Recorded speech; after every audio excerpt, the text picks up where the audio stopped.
Brilliance Audio.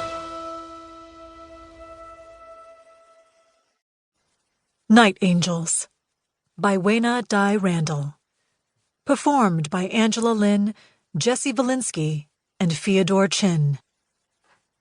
When I met Lola for the first time, it wasn't entirely my choice, for if it had been up to me, I wouldn't have taken a chance on her.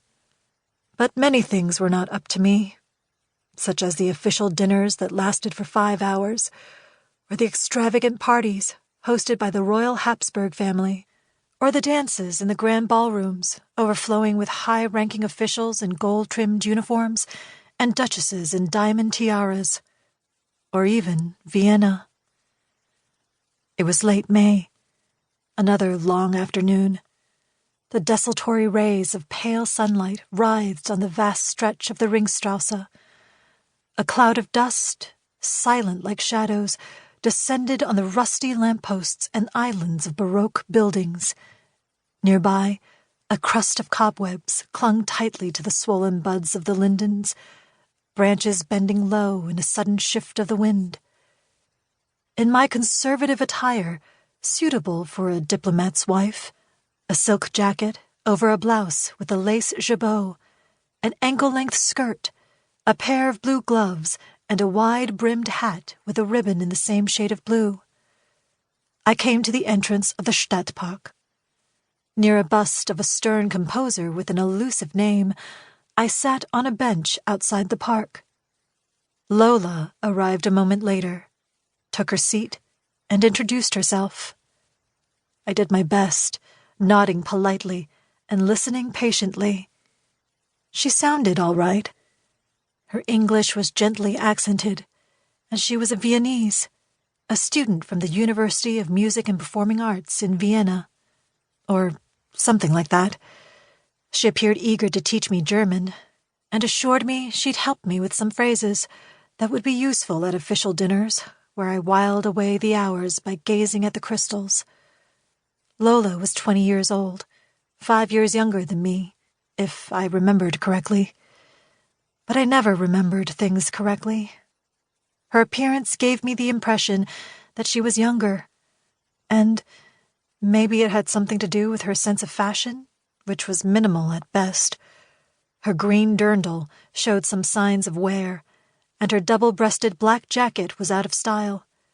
But she was striking, in a raw, energetic, and genuine way, with green eyes, plump cheeks, and smooth skin, imbued with a sheen of youth.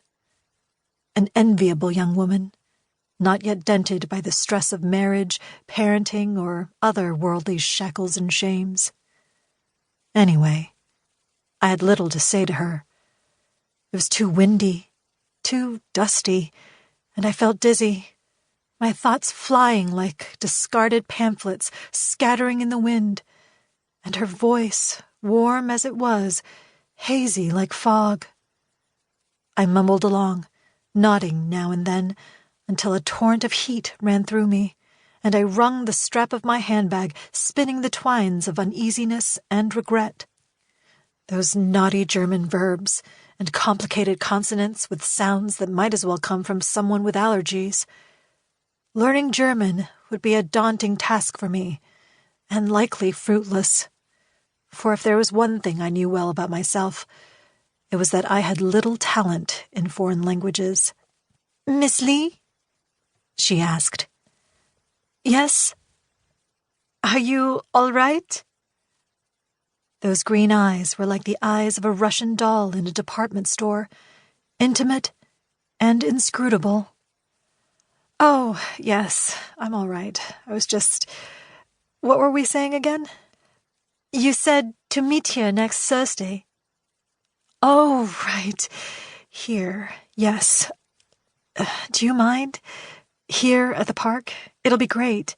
You see, I live inside a consulate, and it's not convenient for me to have German lessons there. It's just too many people. But we can meet somewhere else if... The park is fine. I'll be here, Miss Lee." "Great. That's great.